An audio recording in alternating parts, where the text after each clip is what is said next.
And hello everybody, welcome back to the channel. Before we get into today's video, make sure you drop a like on this video and subscribe to the channel for more Celtic content. So of course we are still in the middle of the international break right now. Club football does return this Saturday for us anyway against Motherwell at Celtic Park. Very much looking forward to that game. But despite this, there's obviously a lot to discuss again in today's video with regards to Celtic news. I want to start the video by giving you an update or a follow-on from yesterday's video about Luis Palma. So if you aren't aware, Luis Palma obviously plays for Honduras as his national side. He picked up a knock against Mexico in the CONCACAF semi-finals, and after the game, his manager for Honduras said that the player was in a lot of discomfort, and which was obviously quite concerning for Celtic fans to hear. Now, we weren't too sure the extent of his injury at the time.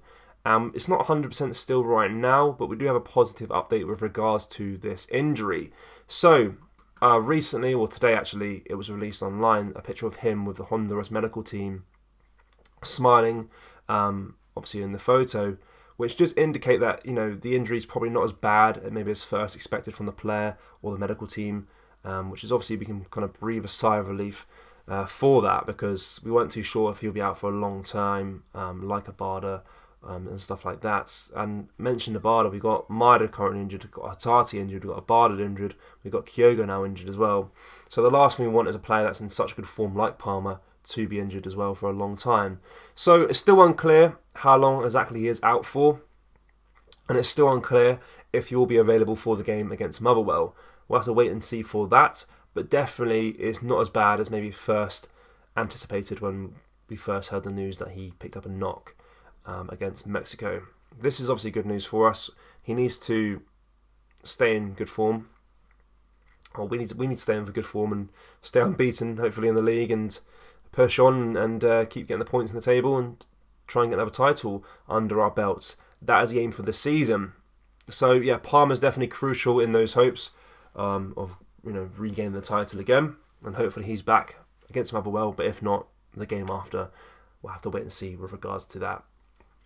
But let's discuss his teammate and another winger, shall we? So let's talk about Marco Tilio. So Marco Tilio, like Palmer, joined in the summer, but unlike Palmer, it hasn't gone too well for him as things stand right now. When he signed for the club from the Australian side, he was already injured when he joined, so that was obviously a poor start to his Celtic career. It wasn't his fault. We were aware that he was injured when we signed him. But of course, it's not good when you sign for a club and you can't make an instant impact. And he struggled to get into the squad at all, even though he's returned from his injury now. And he now, according to Record Sport, wants to leave the club in January and get a loan move and try and get some minutes under his belt in regular game time. And for me personally, I think that's his best bet. Go somewhere in Europe, get some regular game time. Try and improve as a player, because that currently isn't happening at Celtic right now. His career's gone pretty stagnant. He's not making any minutes on the pitch. There's a lot of competition in place for his position at Celtic right now, and he really is struggling. Similar to that of Mikey Johnston, we obviously spoke about a week ago. Mikey Johnston was in a similar kind of thought process. He wants to try and make a name for himself at Celtic and try and get into the team, break into the team. And when we covered that story a few days ago, a lot of Celtic fans didn't think he was good enough to get into the team. And I think that's probably the case with Marco Tilio right now. Marco Tilio has age on his side. He's 21 years old, I believe. Still very young. But he does fit into that category that Rodgers did describe a few weeks ago about how there's a lot of players in the team, but not a lot of quality first team players. There's a lot of up-and-coming players with a lot of good potential. But he needs more first-team regulars right now, first-team starter players in his squad. And Marco Tilio unfortunately fits in the bracket of a one for the future, and that's never a guarantee. Hopefully, with a loan move under his belt, he can go somewhere in Europe. Ideally, in an ideal world, it would be somewhere in Scotland, get a feel for the league. But we'll have to wait and see where he does end up in January, but expect him to leave, as well as Mikey Johnston, of course, we mentioned a few weeks ago. So let's talk about Adidas and Celtic. We've been partners with Adidas for some time now, and recently they've actually revealed a brand new product, which is the Adidas Gazelle shoe. So if you don't know what Adidas Gazelle shoes are, they've been around for years now. I think they've been around since the 60s, and they were initially made as a trainer. But in recent years, the Adidas Gazelle has turned more into a fashion statement shoe. And we've had like a partnership with Adidas for some time now. We've had some really cool training kits released. And obviously our kits every season are pretty nice in my personal opinion. I really do like them. But they've now released these Adidas Gazelle shoes, which are unique to Celtic.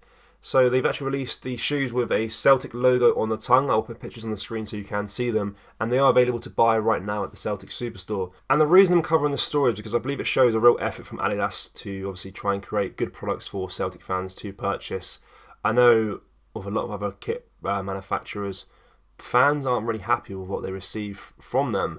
But I can say personally, for me, regardless of if it's Celtic or not, I do think Adidas is the best when it comes to obviously making kits and partnering with clubs and stuff like that as well.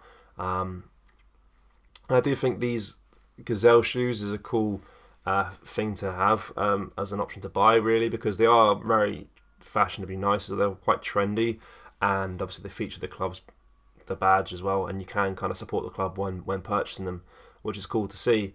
I personally probably won't buy them. I'm more of a Nike fan when it comes to shoes, but they are nice shoes. It does have to be said. But when it comes to kits, though, I mean, for some time now, I think Adidas do lead the way of the best kits. I mean, I think when I was growing up in the early 2000s, it probably was Nike, but in recent years, Adidas are clear when it comes to making kits. And I think overall, it does show, obviously cool. It's cool to see this manufacturer putting out good products that the fans want. I mean, if you look at Rangers, for example, with Castor, I know a lot of their fans aren't really happy with what they receive from that. They get like 20 kits a season, and they're all like crap quality and stuff like that. But I've never had any issues with Adidas products in the time I bought them as a supporter. And I think, obviously, if that's your style, that those Gazelle shoes, I think you definitely can look into them. I know they've done it with other clubs they've partnered with before as well. I know they did it with Arsenal previously. They made some shoes like that as well for Arsenal, which is cool to see. Definitely are the best partnership to have when it comes to kits and products in general, in my opinion. But let me know what you make of them shoes down in the comment section below.